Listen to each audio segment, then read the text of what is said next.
In front of me is Samsung Galaxy Z Fold 6 and today I would like to show you how you can set up Face Unlock. Begin by opening Settings and scrolling down to access Security and Privacy. Then scroll down again to tap on Biometrics. Hit Face Recognition and enter your current screen lock.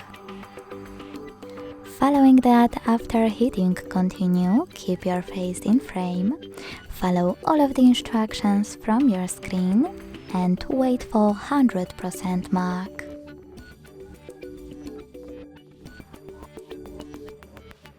Then manage all of those options however you want to, and when you finished, go back.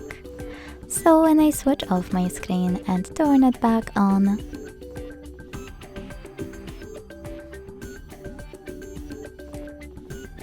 I can see that Face Unlock is working properly. Thanks so much for watching. If you enjoyed this video, leave a like, comment and subscribe. Bye!